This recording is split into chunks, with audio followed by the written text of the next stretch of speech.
Truistery Vibes warmly welcomes all our beloved listeners. We're so glad to see you again in our familiar time slot. Today, Truistery Vibes brings you a brand new story, one that we hope will touch your heart and stay with you. As you listen, feel free to leave a comment sharing the quote or moment that left the deepest impression on you. Wishing you a wonderful and meaningful listening experience. Emory Vale had always believed that the smallest moments could change a life forever. On a humid spring morning, she stepped off the creaky school bus in Elmwood Falls, an unassuming town of red brick storefronts and rolling cornfields tucked in central Iowa. At 26, she carried fresh dreams from Everglade shores, Florida, watercolor pencils, a portfolio full of children's illustrations, and an unwavering determination to bring color to young imaginations. The morning sun filtered through budding maple leaves as Emory unlocked the painted double doors of Willow Creek Preschool. Inside, cheerful murals of forest creatures greeted her every step. Today, she would begin her student teaching placement, a final milestone before her degree was official. Jitters fluttered in her stomach, but driving her nerves was the promise of opportunity. By mid-morning, the day hummed along predictably. Story time with giggling toddlers, finger paint explosions on drop cloths, and snack breaks where apple slices vanished in seconds. Emory felt her confidence swell. She even caught herself humming a tune she had composed for circle time. Yet a nagging worry tugged at her. Her bicycle's squeaky chain had been on the fritz for days. And despite her best attempts, she had yet to fix it. After lunch, Emory wheeled her teal cruiser out the back door, determined to finally adjust the chain before her ride home. The midday breeze stirred the golden tassels of her blonde hair. As she knelt next to the bike, loosening one bolt after another, a voice interrupted her reverie. "Need a hand with that?" She looked up to find a tall man in work boots, dusty jeans, and a worn denim jacket. His sandy hair curled slightly at the nape, and warm hazel eyes crinkled at the corners when he smiled. In his hand he held a leather-bound notebook and a coffee cup labeled Mercer and Sons Engineering. oh, Yes, please," Emory replied, stepping back so he could crouch beside her.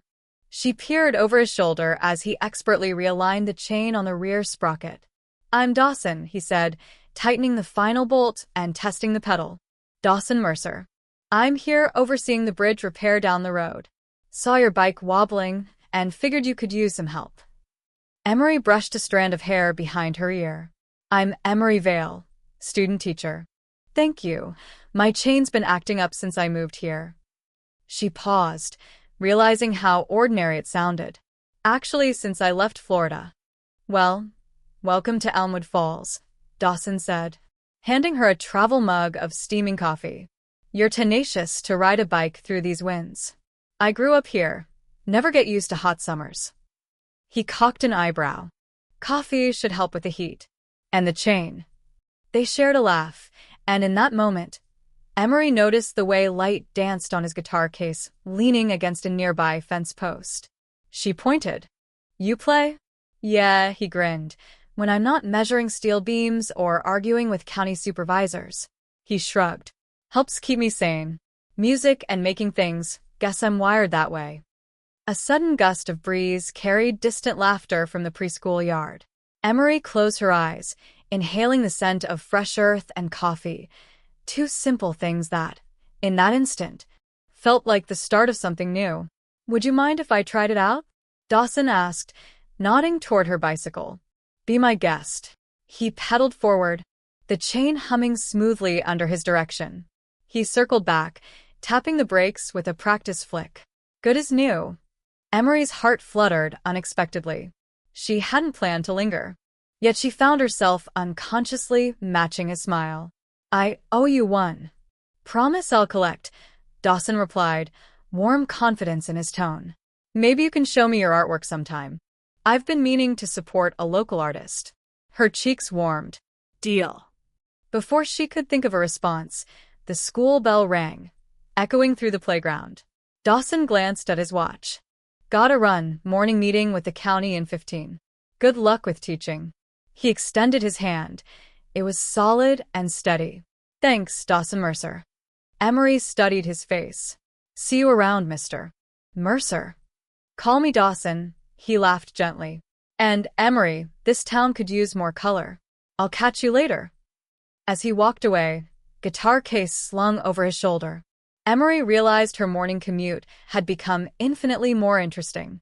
She lifted her bicycle onto its kickstand and turned back inside, a secret smile tugging at her lips. Walking down the hallway, she imagined painting a mural of that moment, two strangers united by a broken chain, bathed in sunshine and possibility. Unbeknownst to her, Dawson Mercer would soon become the unexpected chord in the melody of her life, one she would never forget.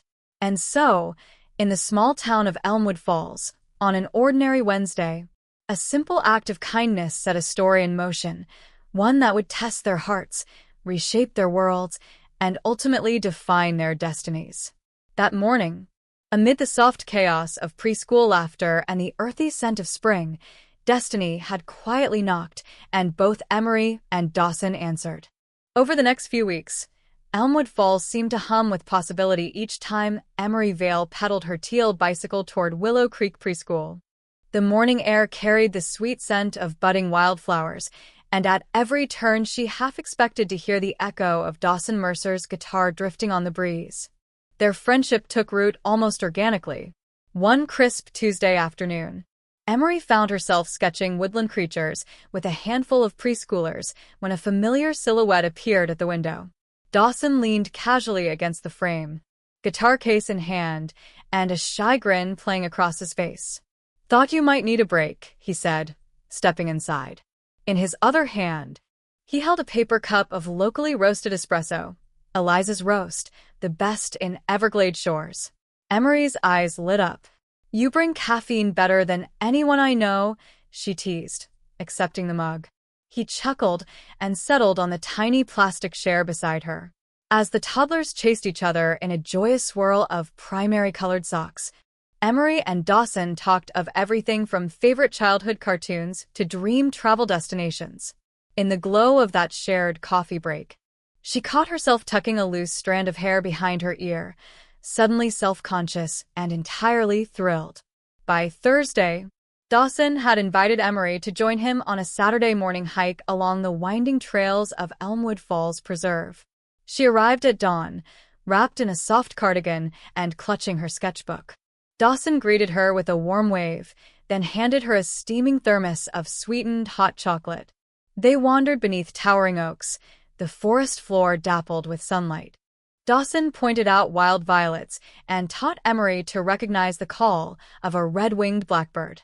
In turn, Emory produced her sketchbook and showed him how she layered pencil strokes to capture the curve of a maple leaf. He watched her work in awe, admiring how her delicate renderings seemed to breathe life into paper. At the summit overlook, a rocky ledge that stretched wide over emerald meadows, Dawson reached behind his back and produced a small wooden box. "I brought something," he said, opening it to reveal two handcrafted guitar picks engraved with a tiny sprig of ivy.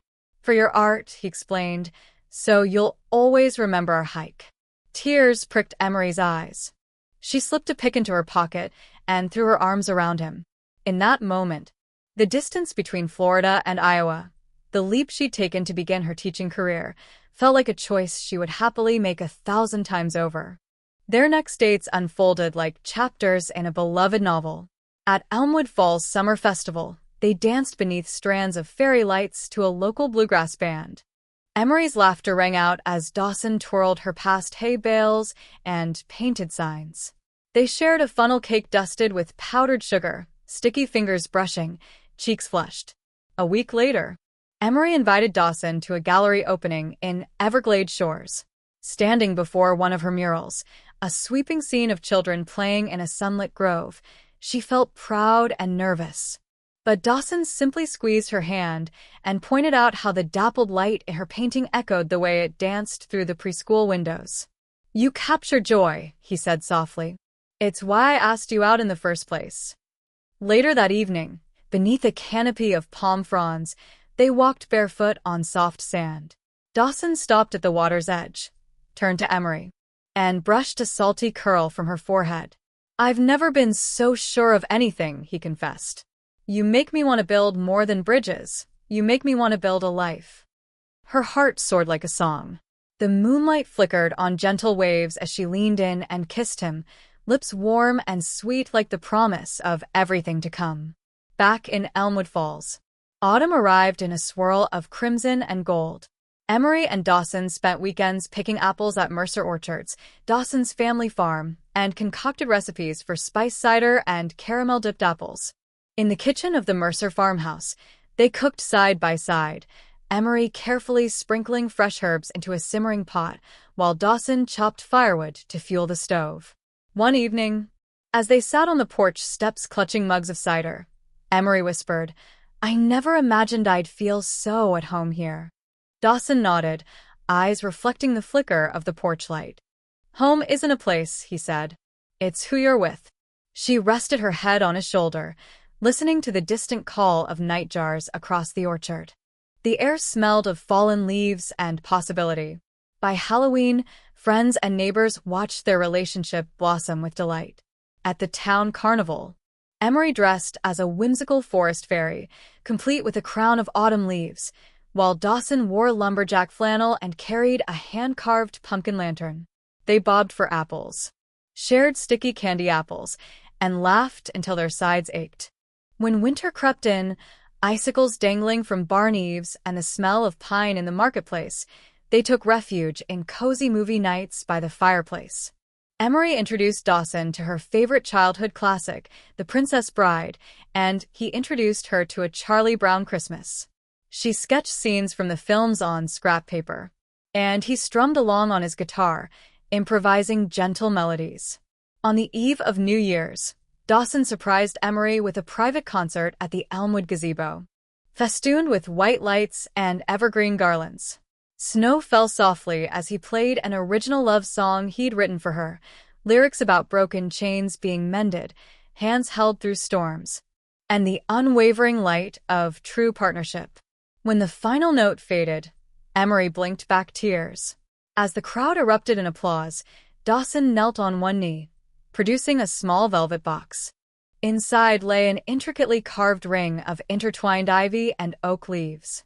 "Emory Vale," he said, voice thick with emotion, "you have brought color to my world. Will you marry me?" Her heart thundered as she whispered, "Yes," then threw her arms around him. Under the sparkling snow and the eclipsed moon, they sealed their commitment with a kiss, a tender promise that their journey together was only just beginning. And so, in the span of a single year, what began as a chance encounter over a broken bicycle chain grew into a deep and abiding love. From sunlit preschool lunches to moonlit serenades, Emory and Dawson discovered that true partnership blossoms in the small moments: a cup of coffee handed across a playground, a guitar pick etched with ivy, a dance beneath fairy lights. Their hearts entwined like the tendrils of ivy on Dawson's guitar picks, a living testament to two people who chose one another, day after day, season after season. In Elmwood Falls and beyond, the story of Emory and Dawson stood as a reminder that love, when tended with care, can transform a life as surely as spring follows winter. Summer's golden light spilled over Elmwood Falls the morning of Emory and Dawson's wedding, transforming the rolling hills and orchard rows into a fairy tale backdrop. Emory stepped out onto the farmhouse porch in her mother's arms, the ivory silk of her gown shimmering in the dawn. Tiny embroidered blossoms, each carefully hand-stitched by Vivian Vale, traced delicate vines along the cap sleeves. In her hand, she carried a loose bouquet of orchard apples blossoms, pale lavender, and cream-colored roses, a subtle nod to her new life among Dawson's family orchards. Dawson waited beneath the wooden arbor at Community Park, his charcoal gray suit tailored to fit him perfectly, and a single white rose pinned to his lapel. A hush fell as Emory walked down the aisle laid with weathered barn planks. Family and friends watched with moist eyes. Childhood classmates, Dawson's engineering colleagues, Emory's fellow teachers, and neighbors from Everglade shores who had made the trip north to celebrate her big day. Overhead, strands of fairy lights crisscrossed between oak branches, and garlands of eucalyptus leaves swayed in a gentle breeze. Pastor Jacobs, who had once taught both of them Sunday school, spoke in a warm, familiar voice of love and commitment. When Dawson took Emory's hands in his and they exchanged their vows, his voice steady, hers slightly trembling, an overwhelming sense of rightness seemed to settle over everyone present. When he pronounced them husband and wife, Dawson dipped Emory in a graceful bow and kissed her tenderly. Petals rained down and guests cheered. Children squealed in delight as they scattered more blossoms, and neighbors shouted congratulations across the lush green lawn. The reception moved to a sprawling white tent beside the Mercer farmhouse. Lanterns glowed soft amber, and long wooden tables bore mason jars filled with wildflowers, drifting candlelight, and place cards hand-lettered by Emory's best friend. A bluegrass quartet struck up a lively tune. Dawson led Emory into their first dance, and for a moment the world narrowed to just the two of them, his hand on her back, her head resting against his chest. But beneath the festivity, Emory sensed the first tremors of tension. She caught Marigold Hayes, Dawson's mother, farther back in the tent, her posture rigid, arms crossed over an immaculate cream blouse. Marigold's lips curved into a polite smile, but her cool gray eyes betrayed a sharp appraisal. When Emory approached to express gratitude for the celebration, Marigold's, "You look lovely," dear, lacked warmth, and she turned briskly to issue instructions to the catering staff, leaving Emory blinking in mild confusion. Later, as the newlyweds cut into their three-tiered wedding cake, layers of almond sponge, lemon curd, and raspberry preserves, Emory noticed Marigold tapping Dawson on the shoulder. "Don't forget the county invoices tomorrow," she whispered, her tone businesslike. Dawson's brow furrowed in surprise, and Emory forced a reassuring smile, though her pulse raced. Was organizing paperwork part of the marital package she hadn't been prepared for? As dusk deepened, guests drifted between tables laden with peach cobbler, herb-infused cornbread, and glazed pecans. Emory excused herself to refill her glass of iced mint tea. She found Marigold meticulously arranging sugar cubes by size and sweetness, 2 bowls of regular, 1 sugar-free, 1 unsweetened. "Marigold, Emory began. "My apologies, Emory," Marigold interrupted without looking up. "I just want everything to be perfect. We ordered 3 different kinds of lemonade, sweetened, unsweetened, and diet for Aunt B. You'll help me distribute these tomorrow, won't you?" Emory nodded, swallowing her surprise. "Of course. Thank you for handling it." Marigold shot her a curt nod and slipped away, leaving Emory staring at the array of clear glass pitchers. She realized with a tug of anxiety that being a Mercer daughter came with unspoken expectations, and that this wedding day was only the prologue. She returned to Dawson, who wrapped an arm around her shoulders. "Rough?" he asked. "A bit," she confessed. "I want her to see that I care." He squeezed her hand. "You mean everything to me. Let's handle it together." Emory nodded, comforted by his solidarity. As the bluegrass band struck up a slower waltz, Bridger Hayes, Dawson's younger brother, stumbled over to their table. He plopped into the empty chair Marigold had vacated and popped a bite of lemon bar into his mouth. "Congrats, sis," he mumbled around crumbs. "Mom's on edge, though. She's already planning your bridal shower, tomorrow morning." Emory blinked. "Tomorrow morning?" Bridger shrugged through his vest of rustic flannel. "Yeah. "You'd better be ready by 9. She forced a laugh. "I didn't even know there was a shower scheduled." Bridger's eyebrows rose. "Mom sent invites to everyone weeks ago. You must have missed them. Don't worry, she'll fill you in." He winked conspiratorially, then ambled away toward the dance floor, where the band was launching into Ring of Fire. As the reception wound down and guests drifted away into the starry night, Emory and Dawson sat on the porch swing of the Mercer farmhouse, gazing out over lantern-lit rows of apple trees. The air smelled of fresh hay and warm earth. Dawson held a cup of hot cocoa, steam swirling in the cool summer night. "You handled it so gracefully," he said, nodding toward the distant lights of the tent. "My mom can be intense." Emory leaned against him. "I want her to see that I'm here for the family. I hope she knows how much I love you. Dawson brushed her hair back. She'll come around. You're part of us now. They sat in companionable silence, the porch light casting soft shadows on the wooden floor. Above, the Milky Way arced across the sky, and a lone cricket chirped in time with the night. Emory realized that the real test of their marriage was only beginning, not under the ballroom sparkle, but in these quiet moments of uncertainty. Love had brought them here, but partnership would keep them together through every bill to be filed, every family expectation to navigate, and every gentle storm to weather. When they finally climbed the stairs to what would become their shared bedroom, Emory took a deep breath. Tomorrow would bring a bridal shower, logistical emails, and more opportunities to prove herself. But as long as Dawson stood by her side, she knew they could face whatever came next. The wedding had been beautiful, the most unforgettable day of her life. But now the first real storms of marriage were rising, and together they would learn how to sail through them. Emory woke to the muted glow of dawn filtering through the Mercer farmhouse windows. Married life, she'd imagined, would unfold in sweet routines, coffee shared on the porch, quiet evenings by the fire, laughter echoing through the halls. Instead, today brought a meeting she never saw coming, a formal sit-down with her new mother-in-law to negotiate household finances. Over toast and steaming mugs on the kitchen island, Marigold Hayes arrived precisely at 8 a.m., clipboard and printed spreadsheets in hand. Dawson greeted her with a respectful nod and a quick, "Good morning, Mom," but Emory felt a tremor of nerves as Marigold set her papers before them. There, in crisp columns, lay every expected dollar. Mortgage payments, utilities, insurance premiums, groceries, pet care. Even line items for household supplies and entertainment, an eyebrow-raising category that included date nights and streaming subscriptions, were spelled out in exact figures. Emory held Dawson's gaze across the table as Marigold outlined the terms. 70% of their combined income would cover essential expenses, 10% would go immediately into savings. The remaining 20% split between discretionary spending and joint investments.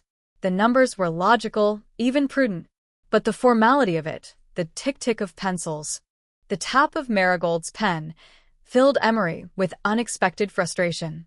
She had envisioned marriage as a seamless blending of hearts and homes, not a contract negotiation.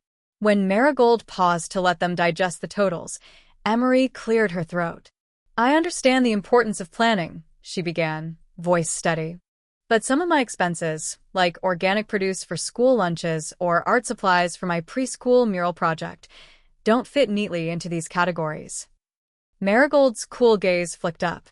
"We can allocate an additional $100 to groceries for specialized items," she said crisply. "But any amount beyond that must come from discretionary funds." Dawson squeezed Emory's hand. "Thank you, Mom. Emory and I discussed this. Transparency matters to both of us." Emory nodded, though she felt smaller than she'd ever felt in Florida. Over the next hour, they ticked through every line item: pet food, car maintenance, streaming services, charity donations. When Marigold reminded them that any unplanned expense requires prior approval, Emory's heart sank. She signed her initials on each page with a flourish that felt like an anchor dropped around her spirit. Later that afternoon, as Emory tackled laundry and lesson plans for her Monday classes, Dawson joined her with 2 mugs of cocoa. "How are you holding up?" he asked. She sighed, folding a towel with slow precision. "I signed a business contract, not a marriage vow." He rested a hand on her shoulder. "Think of it as scaffolding. Love flourishes best when there's structure beneath it." Emory managed a half-smile. "If by structure you mean endless line items and approval forms, I might feel boxed in." That evening, Emory set out to test the contract's limits. She headed to the co-op market in Elmwood Falls, weaving through crates of heirloom tomatoes and local cheeses, determined to create a gourmet vegetable ragu for dinner. When she scanned her purchases at checkout and saw the total, $72 for produce alone, her pulse quickened. She was already halfway through her weekly grocery allocation. Back in the Mercer kitchen, she laid out artichokes, wild mushrooms, heirloom carrots, and summer squash. The aroma of garlic and thyme soon filled the air. Dawson arrived home to the sound of sizzling oil and the earthy fragrance of roasting vegetables. They sat down to eat by the window, overlooking the orchard rows bathed in moonlight. "This is incredible," he praised between bites. "So many flavors." Emory felt a surge of pride until she remembered the ledger on her phone flashing red, $20 over budget. She forced a bright laugh. "Next week, I'll streamline with a simple pasta dish." Dawson reached across the table. "Or, we adjust the budget." We agreed this contract wouldn't be carved in stone. Her chest eased. "Together," she agreed. "We'll revisit the line items." Over the following days, Emory learned to navigate the household contract with diplomatic creativity. She tracked every purchase, refining meal plans to fit the grocery allowance while preserving her love of fresh ingredients. She discovered budget farmers markets at dawn, where she bartered for bundles of kale in exchange for homemade jam. Bridger Hayes even pitched in one afternoon, helping her harvest raspberries so she could save on berry costs. At work, Emory channeled her experiences into the preschool mural she was painting, an expansive tree whose roots intertwined with colorful ribbons, symbolizing community, growth, and partnership. Each Saturday, she added new details, whispering to herself that marriage, like art, required patience, compromise, and shared vision. 2 weeks later, she invited Marigold over, not for another budget meeting, but for a slice of her signature vegetable ragu and a glass of lemonade, sweetened, unsweetened, and herbal tea options clearly labeled. Marigold sampled the dish, her expression inscrutable as she took a delicate bite. "Well," Marigold said after a moment, setting down her fork, "this is delicious." Emory exhaled a breath she didn't realize she'd been holding. Marigold continued, "I can see you've worked within the framework and elevated it." She met Emory's eyes. "Thank you for including me." Emory smiled, heart light. "Thank you for guiding us." That night, as Dawson and Emory sat on the porch swing with cool evening air drifting through, he squeezed her hand. "You handled that so well." She leaned against him, the distant call of nightjars echoing overhead. "We handled it," she corrected. "Marriage really is a partnership with contracts, spreadsheets, and midnight cooking experiments." He laughed softly. "And love." She nodded. "Always love." In the weeks that followed, the household contract remained tacked to the fridge, a testament to their commitment to transparency. But it no longer felt like a cage. Instead, it was a map they co-created, guiding them through domestic storms toward deeper understanding. And as Emory added the final leaf to the preschool mural, each stroke more confident than the last, she knew that love structured by partnership could flourish anywhere, even beneath the crisp numbers of a signed agreement. A crisp autumn afternoon settled over Elmwood Falls as Emory Vale locked the doors of Willow Creek Preschool and tucked her sketchbook under her arm. The trees lining Main Street were ablaze in shades of amber and scarlet, and a soft wind carried the scent of fallen leaves and distant wood smoke. She pedaled her teal bicycle toward the Mercer farmhouse, humming a tune she'd composed for her students' circle time. Reaching home, she found Dawson Mercer in the den, headphones on, bent over his laptop. He looked up and smiled, removing one ear cup. "Hey, love, how was your day?" Emory set her bag down and perched on the arm of his chair. "Busy but good. I finalized my fall mural design today. I think the kids will love the pumpkin patch scene." Dawson's eyes lit up. "Can't wait to see it. You always bring color to everything." He rose, draping an arm around her shoulders. "I was just finishing up some paperwork." "You hungry?" "Starving," Emory admitted, her stomach rumbling. "Me too. I can order us something." He reached for his phone.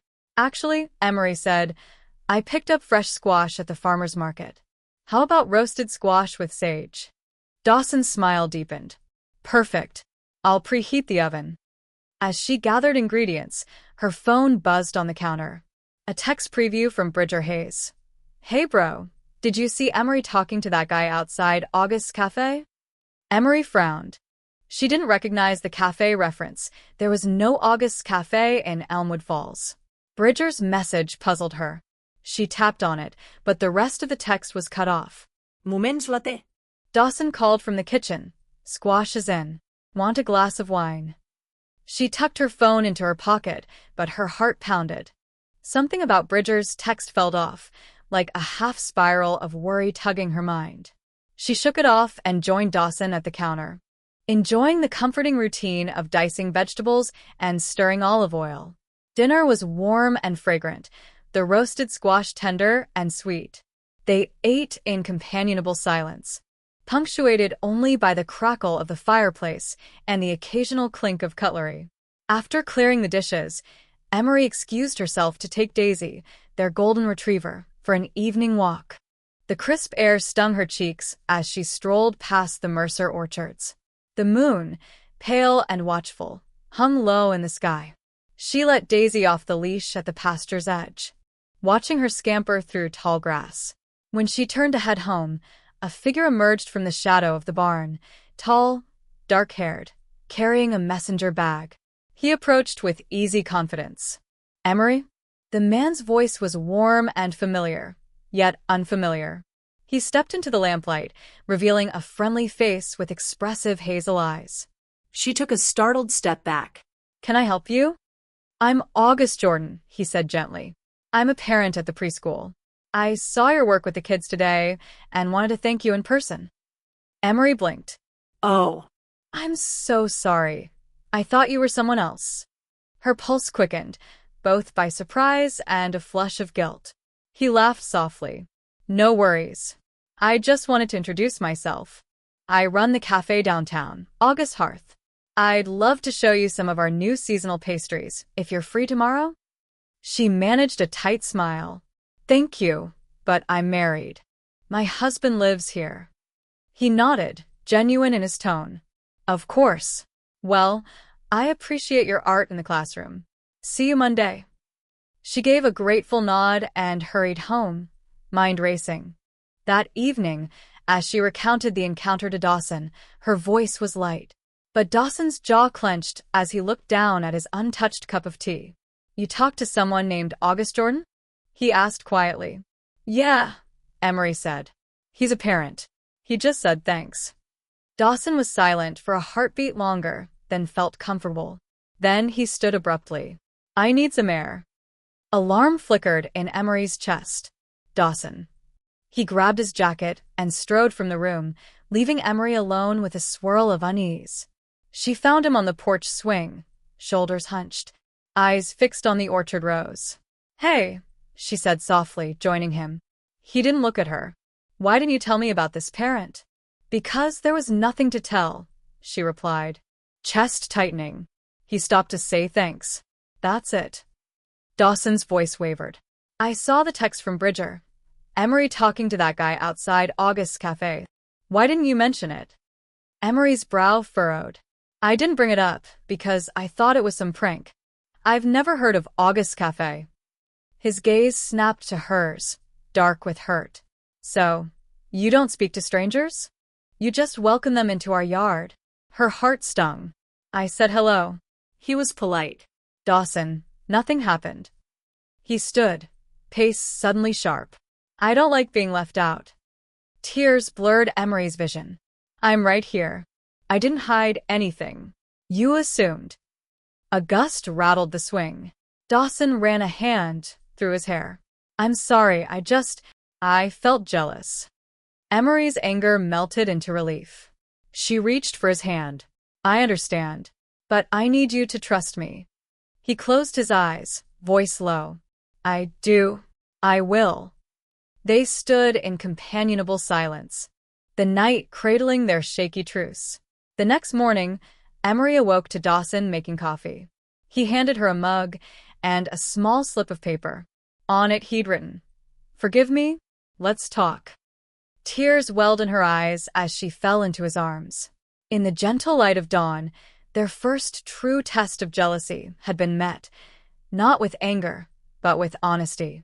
Over the following days, Dawson apologized to August Jordan at school pickup, explaining he'd been out of line.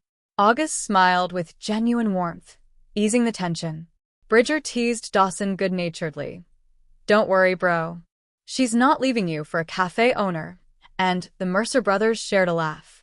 In the studio room above the barn, Emory painted a new mural detail, two birds perched close on a branch, their feathers overlapping in protective comfort.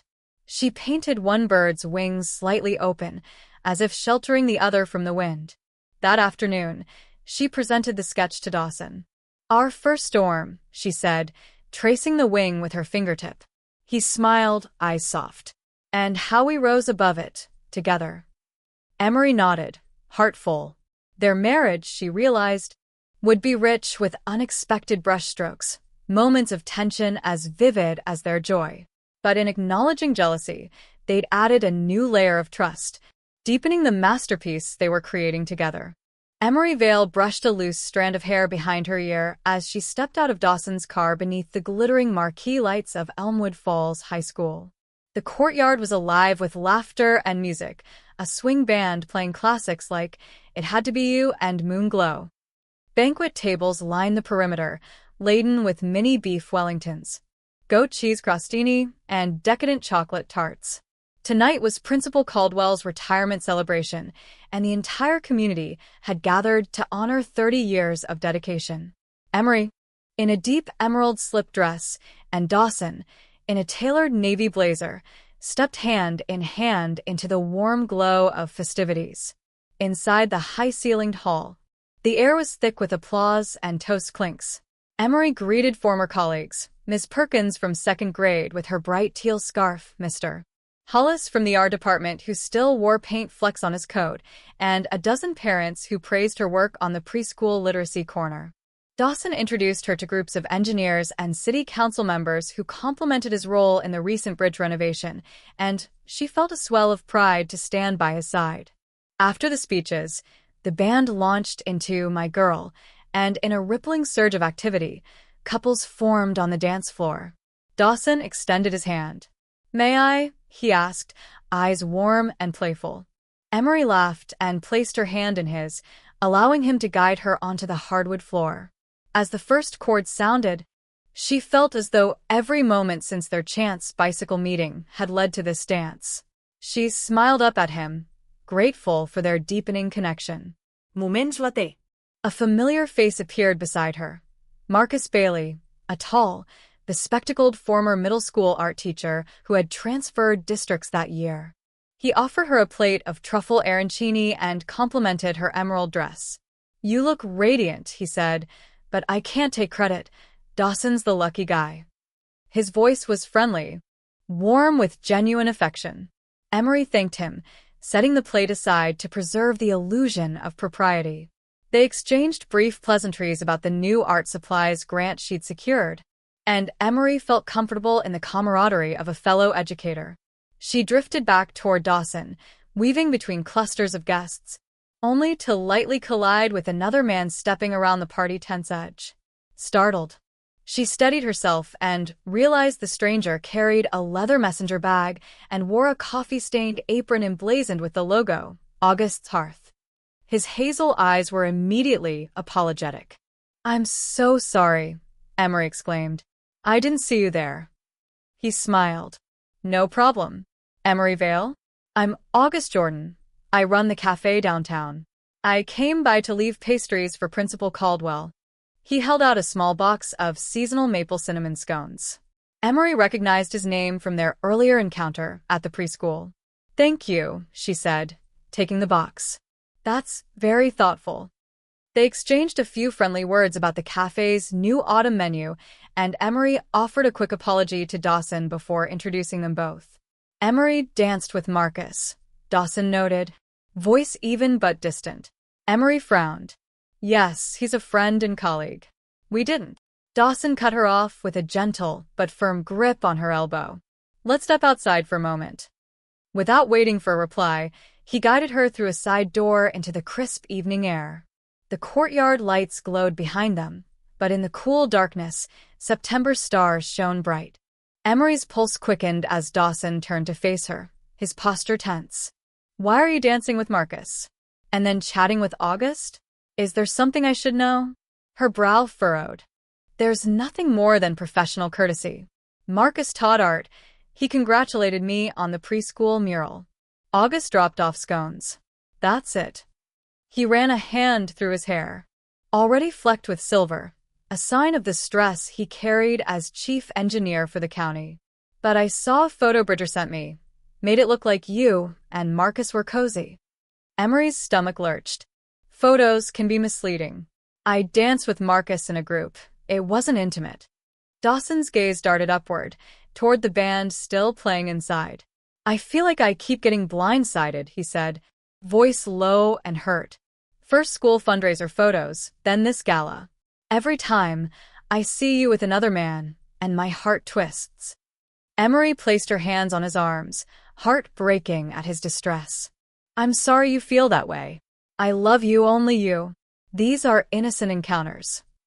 He closed his eyes, jaw clenched. I know, but my jealousy flares. I hate feeling like I can't trust you. Tears pricked Emory's eyes. Trust me, please. I would never betray you. You mean everything to me. He exhaled, his posture softening. I'm sorry. I snapped.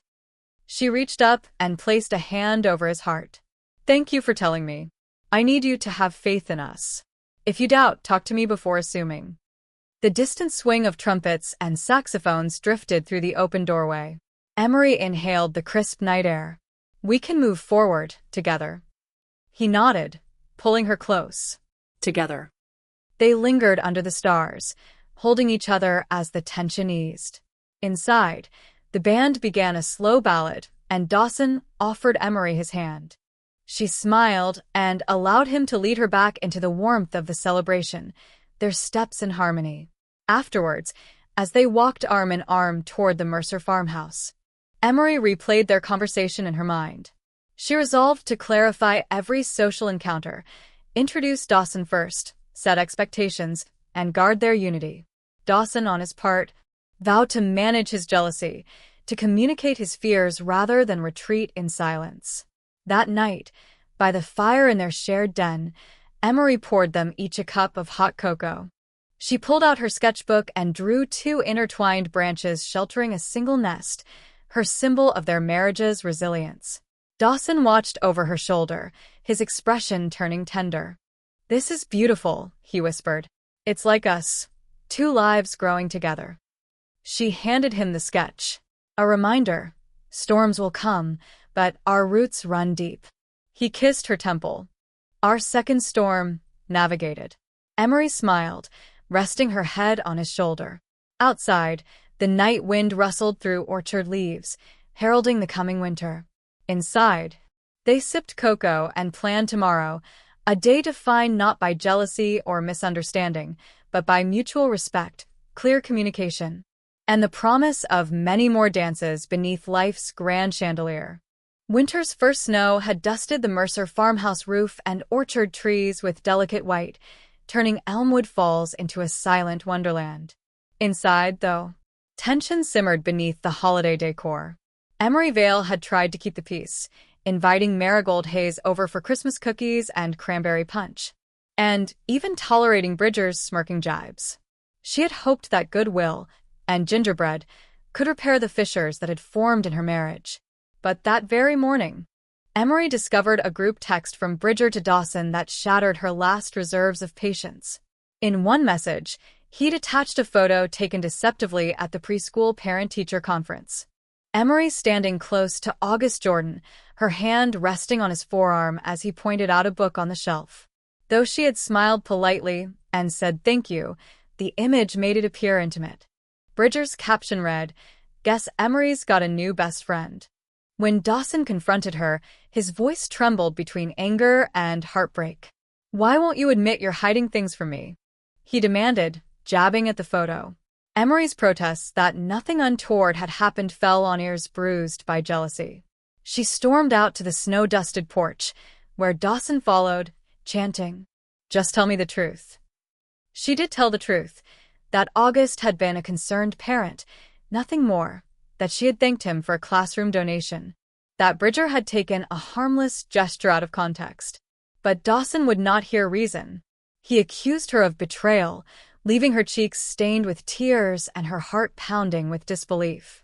Emory retreated to the study, where the oak desk under the window held her half-written preschool mural plan.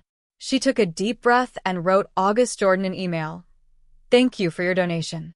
Please disregard Bridger's rumor." She hit send with a trembling finger, then turned back inside to face Dawson, determined to salvage their love once more. That afternoon, Emory prepared a simple lunch of tomato soup and grilled cheese. She laid 2 bowls on the kitchen island, the steam rising like the hope that they would talk, reconcile, and move forward. But Dawson entered, eyes stone-cold, and said only, "You don't get it, do you?" He stepped around her and dropped his coat over a chair. "Dawson, let's talk," she begged. "No," he replied flatly. "I'm done talking." She stood clutching a ladle, heart frozen. "What do you mean?" He met her gaze with something she had never seen before, a brittle resolve. "I can't live like this. Always doubting, always jealous. I thought I could trust you, but every time I try, you give me reasons not to." Emory's chest constricted. "I've done nothing wrong." He turned away and walked down the hallway toward the den. Maybe this marriage was a mistake. She set down the ladle with a clatter. Snowflakes danced outside the window as Dawson disappeared. Emory followed him into the den, where their wedding photo sat on the mantel, her in ivory silk, him in gray flannel, both smiling under a spray of rose petals. She stared at the photograph as if seeing strangers. Dawson stood before it, arms folded. "Look at us," he said without turning. "Back then, I believed in us. Now I see how easily I was fooled." Tears spilled from Emory's eyes. "How can you say that? We've built the life." "We built contracts and budgets, not love," he interrupted. "I loved you, but I can't keep fighting ghosts." Emory shook her head, voice raw. "These ghosts are your doubts, not my actions." He faced her then, expression hollow. "That's the problem. I can't trust you." In that moment, Emory felt a cold clarity. The woman she had been, compromising, forgiving, hopeful, receded. She straightened her shoulders and swallowed hard. "Trust isn't given," she said softly. "It's earned. And you've chosen to give up rather than earn it back." Dawson's jaw clenched. "What are you saying?" Emory lifted her chin. "I'm saying this can't go on. If you won't trust me, if you won't talk, then there's nothing left." He stared at her, mouth open as if to argue, but she turned away and walked to her home office. There, on a small table, lay a neat stack of papers. The divorce petition she had drafted the night before, the ink still fresh. She took a deep breath and unfolded the top sheet. Dawson stepped in behind her, eyes locked on the document's title. "Petition for dissolution of marriage." His face went pale. "Emory, you can't mean this," he whispered, voice cracking. She met his gaze in the framed glass. "I have to mean it. Because if we stay together, I'll never feel safe. I'll never know when another rumor will tear us apart." He closed his eyes, shoulders sagging. "Please don't do this." Emory shook her head, tears running down her cheeks. "This is me doing it. Not Bridger, not Mom, not your jealousy. Me." She slid the paper toward him and uncurled her hand. Dawson picked up the pen she had positioned beside the stack and looked at the signature line with dread.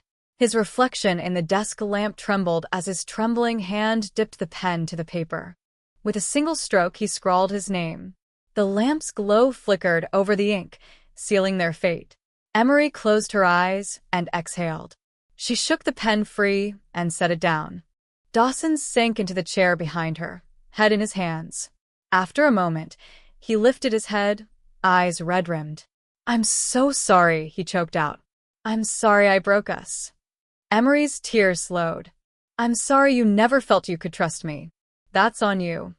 He nodded, unable to meet her gaze. She stood, smoothing the front of her dress as though straightening a lifeline cut away. "Where will I put my things?" she asked quietly. Dawson's voice was barely more than a whisper. "I'll have Bridger bring boxes. You can stay here as long as you need. Or Mom can." Emory held up a hand. "Thank you. But I'll stay with my parents in Everglade Shores. I need to go home." Dawson rose to his feet, panic flaring in his eyes. Home isn't just where your parents are. Home was here. She cut him off gently. Home is where I feel secure. And I don't feel secure here anymore. He closed the distance between them. Please. Let me fix this. Emory's eyes softened, but her spine remained straight. I don't think you can. His voice faltered. I will try.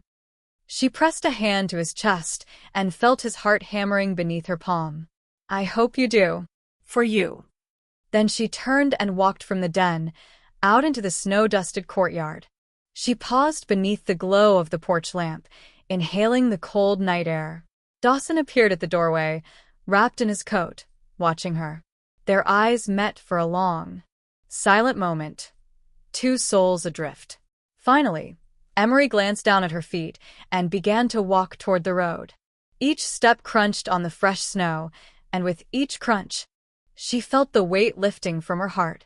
She walked through the silent orchard, past rows of silent trees, past memories of laughter and shared dreams, until only footprints behind her marked her passage. As she reached the end of the drive, Dawn, her parents' house in Florida, felt both impossibly distant and reassuringly close. She exhaled, steeling herself against the ache in her chest. Somewhere between heartbreak and morning light, she would find a new path. In the doorway behind her, Dawson lowered himself to the steps, head bowed. He watched her retreating figure until the glow of the farmhouse faded and only starlight remained. And as the snow settled around him, he understood that some tears mark the end of love's final chapter, and that some roads, once chosen, carry travelers too far apart to ever return. Emory Vale's world was white and quiet as she stepped off the Greyhound bus in Everglade shores. The wind-whipped palms lining Main Avenue stood motionless against the pale dawn sky, and salt air drifted in from the nearby coast, tangling with the scent of orange blossoms in the city park. Clutching her worn overnight bag, she paused on the curb, taking in the familiar warmth that a few hours south always brought. She hadn't expected tears, but they sprang to her eyes as she dialed her parents' number. Mom, her voice cracked. I'm here. Mom's gravelly chuckle, always tinged with reassurance, came through the speaker in an excited rush. Honey, we'll be right there. A beat later, her father's rumbling laugh. We missed you. Pull around to the front. Mom and I are waiting. Emory crossed the street to the Vale driveway, where her parents' old blue station wagon idled beneath a canopy of live oaks. Her mother, Vivian, clad in paint-splattered overalls, waved from the passenger seat. Her father, Charles, leaned out the driver's window, arms wide. Emory dropped her bag onto the sidewalk and ran into their embrace. Vivian's arms wrapped around her in a gentle vice, and Charles's broad shoulder felt like the world settling back into place. It's okay, Mom murmured, pressing her palm to Emory's cheek. You're safe now. In the back seat, Emory's overnight bag waited like a faithful companion. She climbed in and closed her eyes, inhaling the comforting cacophony of her parents' voices. Charles guided the station wagon onto the quiet street, and as they turned a corner, the pastel houses of Everglade shores slipped into view, an anchor of childhood memories. At home, the Vale kitchen smelled of coffee brewing and banana bread cooling on the counter. Dad set down his engineering clipboard and scooped Emory's bag into the laundry room. Mom fetched a steaming mug of chamomile tea and drew a chair close to the glowing hearth. Tell us everything, Dad prompted gently, his eyes soft with concern. Emory settled onto the cushioned armchair before the fire, wrapped in a knitted throw. She drew in a breath that trembled with relief and pain. It ended, she said simply, voice thick. Dawson and we divorced. Silence settled, punctuated only by the crackle of embers. Mom reached across and clasped Emory's hand. You did what you had to do, she said. You're brave. Dad nodded gravely. A marriage is a partnership. If it breaks trust, sometimes walking away is the strongest thing you can do. Emory exhaled and leaned her head back. I never imagined leaving when I moved here, that Elmwood Falls could feel so far from home. Mom brushed a loose curl from Emory's forehead. Distance can be both literal and emotional, she said. But you belong here with us. Over the next days, Emory sank into the rhythm of life she'd once known, mornings spent sorting through her preschool lesson plans at the kitchen table, afternoons painting in her childhood art studio, evenings strolling barefoot down the beach boardwalk with Dad. She relearned her favorite coffee shop order, double espresso with a splash of oat milk, and reconnected with old friends who welcomed her back with open arms. Mom sat beside her as she pored over the divorce papers, offering steady company and sympathetic nods. Dad sat across the table, tinkering with his vintage radio as they talked through custody of Daisy and Murphy, final apartment arrangements, and the logistics of transferring her teaching certification back to Florida. In the days that followed, Emory discovered new layers of strength within herself. She enrolled in a local kindergarten teaching position at Seaside Academy, accepting the familiar chaos of block towers and finger paint mishaps. She worked on a mural depicting coastal wildlife, sea turtles and pelicans, infusing her art with stories of resilience and hope. One afternoon, while painting a fiery sunset over the Gulf, Emory felt a gentle hand on her shoulder. She turned to see Mom holding 2 iced teas. "Your favorite," she said with a wink. "And a reminder, you're not starting over. You're simply going home." Later that week, Dad surprised her with a framed photograph from her childhood. Emory, age 6, grinning atop a sandcastle she and her father had built together. Under the frame, Dad had scribbled, "Strong foundations last." Tears welled in Emory's eyes as she hugged the photograph tight. "Thank you," she whispered. In the evenings, the 3 Vale women, Emory, Vivian, and Emory's younger sister, Lila, gathered in the living room to watch their favorite cooking shows. They buttered popcorn, shared stories of heartbreak and healing, and laughed until their sides ached. One breezy Saturday, Emory joined Dad for a walk down to the pier, the Atlantic stretching endlessly before them. They stopped to watch the fishing boats slip across the horizon. "You did the right thing," Dad said, his voice steady over the lapping waves. "Sometimes the hardest choices lead to the truest freedom." Emory nodded, her heart lighter than it had been in months. "I'm ready for the next chapter," she said, glancing back at the glowing lights of Everglade shores behind them. As the sun dipped low, painting the sky in coral and lavender, Emory realized that home, her family's embrace, the salt-kissed air, the promise of tomorrow, was exactly where she needed to be. With each wave that broke against the pier, she felt the closing of one door and the opening of another, guided by the steady beacon of her parents' love.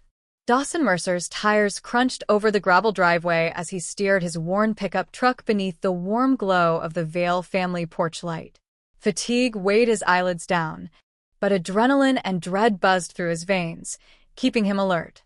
He had driven all night from Elmwood Falls to Everglade shores, nursing the ache of loss and the haunting echo of Emory's tear-streaked eyes. Their divorce decree, crisp white paper bearing their signatures, never left his coat pocket. It pressed against his chest, a constant reminder that his own jealousy had cost him the woman he most cherished. He took a trembling breath, grabbed the brass doorknob, and knocked. After a suspended moment, Vivian Vale opened the door. Her paint-stained overalls and flour-smudged cheeks betrayed an early morning in the kitchen. She blinked at him, concern and surprise in her gray-blue eyes. "Dawson," she said softly. "It's early." Dawson swallowed. "I need to see Emory," he said, voice hoarse. Vivian's lips trembled, but she stepped aside without a word. Inside, the air was cool and faintly scented of banana bread, Emory's favorite. Charles Vale stood by the window, hands tucked into the pockets of his chinos, watching Dawson with reserved sympathy. On the couch, wrapped in a soft throw, sat Emory herself. The flicker of embers in the fireplace cast dancing shadows across her face, where exhaustion and wariness mingled in her gaze. When she looked up, Dawson's heart twisted. He closed the distance between them on legs that shook. "Emory," he whispered. Her jaw tightened. "Dawson." He exhaled, forcing himself to steady his voice. "Thank you for seeing me." She said nothing, her eyes unreadable. He continued, kneeling in front of her, an unaccustomed gesture born of desperation. "I drove here because I need to apologize properly. I've replayed every mistake, every cruel word, every accusation. I've realized I let jealousy and fear destroy us." Tears welled in Emory's eyes. She brushed a damp strand of hair from her forehead. "You destroyed us," she said quietly. Dawson flinched, guilt slicing through him. "I know. I blamed you instead of listening. I accused you of betrayal when all I had was fear in my own heart." He paused, searching her face. "I never stopped loving you." Her eyes filled with tears that slipped down her cheeks. Dawson reached into his coat pocket and retrieved a single photograph, dog-eared at the corner. He pressed it into Emory's hand. She unfolded it with hesitant fingers. The image showed her and Dawson at the preschool fundraiser months ago. She had been showing a child how to paint sunflowers while Dawson looked on from a few feet away, worry etched on his face. On the back, in Dawson's careful script, were the words, "This was the moment I lost my way." Emory's breath trembled. She looked back at him, eyes glistening. "You kept this." He nodded, tears brimming in his own eyes. "I couldn't bear not to remember. I needed to understand how I failed." She closed her eyes, clutching the photo to her chest. Dawson stood and gently took her hands, placing them over his heart. "I drove away from you," he choked out. "I pushed you toward divorce instead of fighting for us. I'm so sorry." Emory uncrossed her arms, still gripping his coat. "After the gala, after I defended myself time and again, you never believed me. You forced me to sign the papers under that cold snowfall." Dawson's throat bobbed as he swallowed.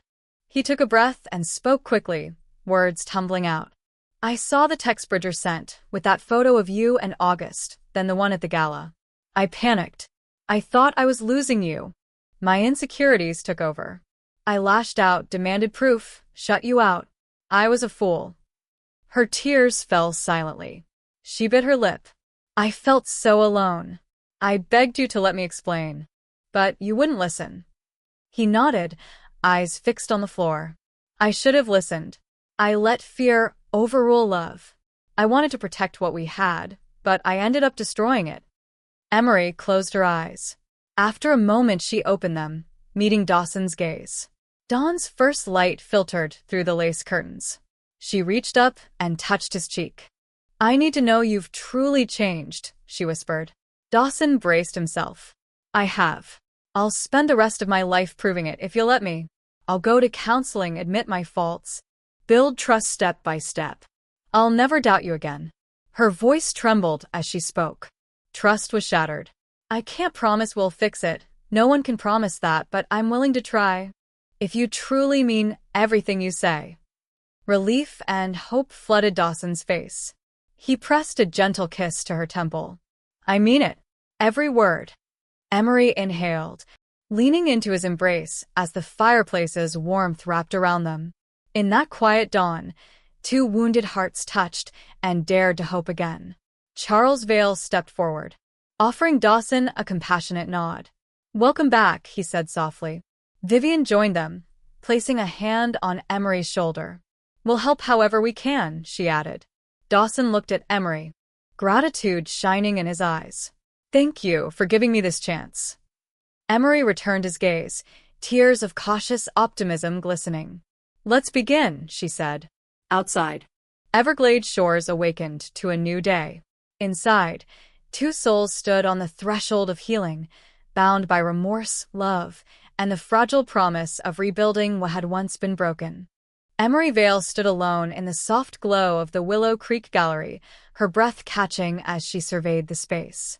3 long walls, painted in a warm dove gray, curved around a polished hardwood floor. Carefully spaced pedestals held sculptural fragments of glass, bronze, and reclaimed wood. On the far wall, 12 large canvases hung in a deliberate arc, each one a study in light and fracture. Above the entrance, the exhibition's title was stenciled in brushed metal letters, Shards of promise. She closed her eyes briefly, recalling the tumultuous months that had led here. The winter snowstorm when Dawson had first apologized at her parents' doorstep. The private counseling sessions where each tear and trembling admission was another shard to be acknowledged.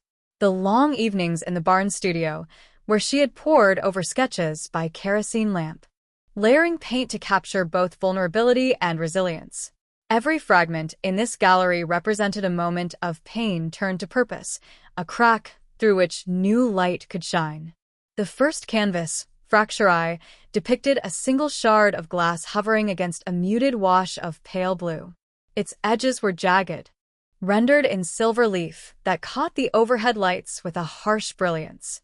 Emory remembered the first fracture in her marriage, her initial, startled recoil at seeing Dawson scroll through texts from Bridger, the flash of betrayal on his face when he wrongly accused her. The shard's frozen isolation mirrored her own shock and horror in that moment. Next came Fracture 2, where the shard lay shattered into multiple fragments across a deeper cerulean field. Each piece was outlined in white, suggesting the splintered trust that had shattered beyond repair. She had felt broken then, her identity as wife, partner, friend reduced to scattered fragments at her feet. Yet even as she painted these shards, she had sensed the glimmer of possibility that lay between them, spaces where light could enter, where something new could grow. The third painting, Hold, marked the beginning of transformation. Two large hands, painted in warm ochre and sienna, reached toward the shattered fragments. The palms were open, welcoming, their fingers curved protectively. Here Emory captured the moment Dawson first knelt before her in Everglade shores, apology pouring from him in tremulous words. She remembered wrapping her arms around him then, recognizing that to hold each other's pain was the only path forward. Beside that, mends showed the shards nestling within the palms, edges softened by gentle brushstrokes of lavender and rose.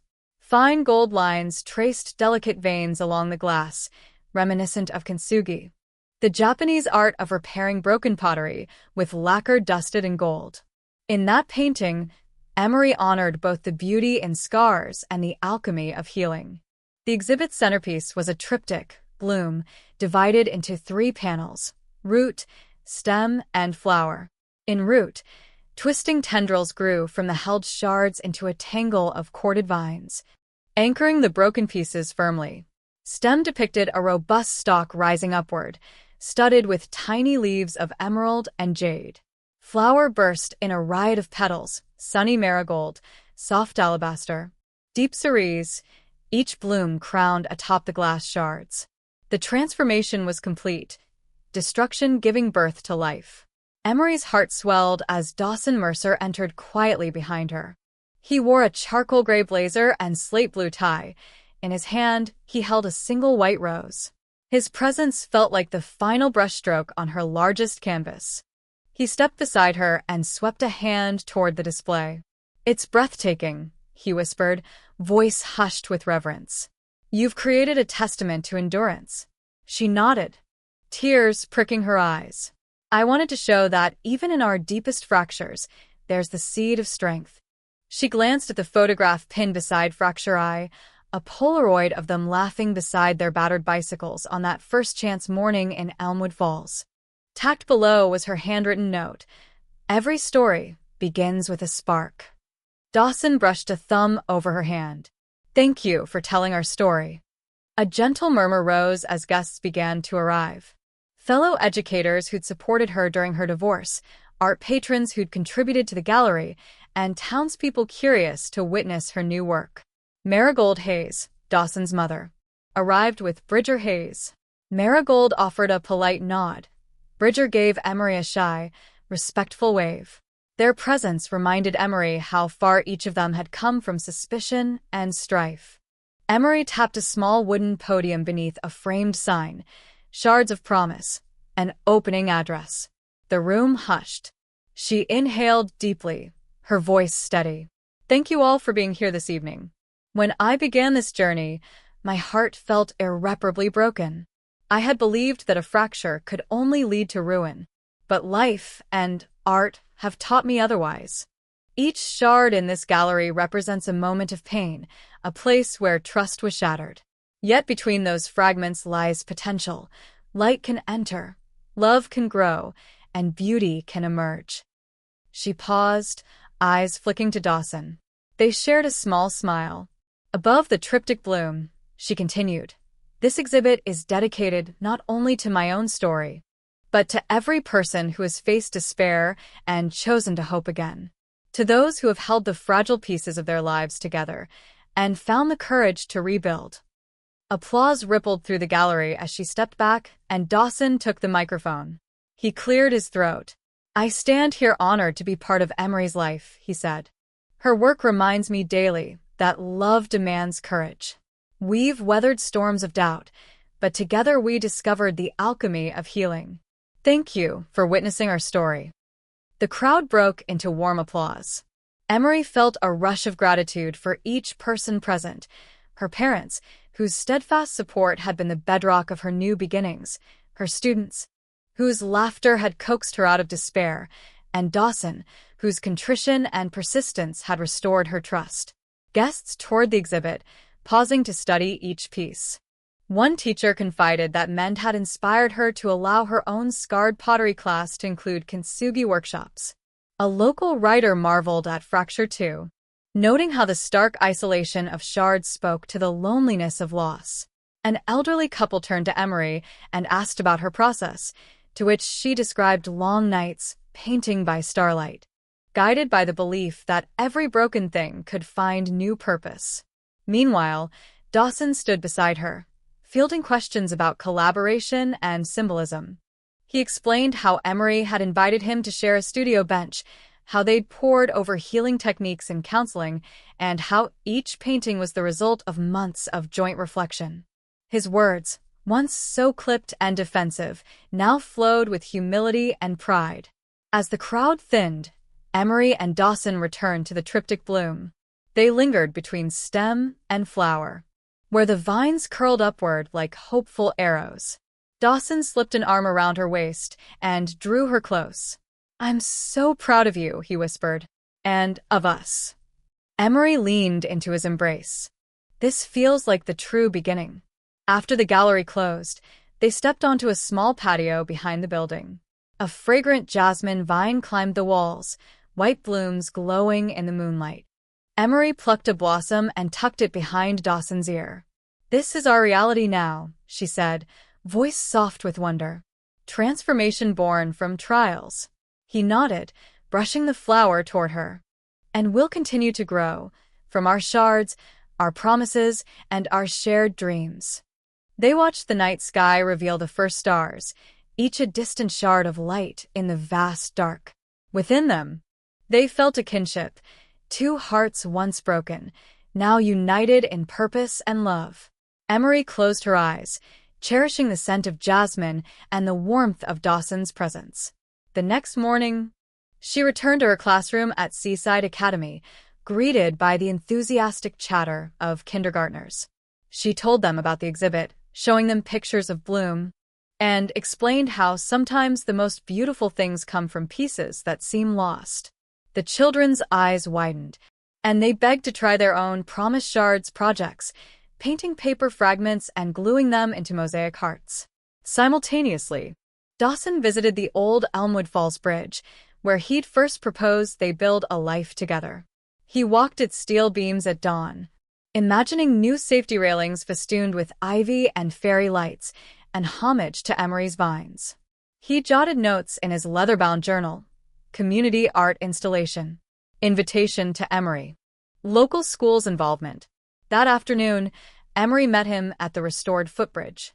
She carried a small canvas tablet on which she had painted a miniature version of Bloom, attached to a length of braided cord.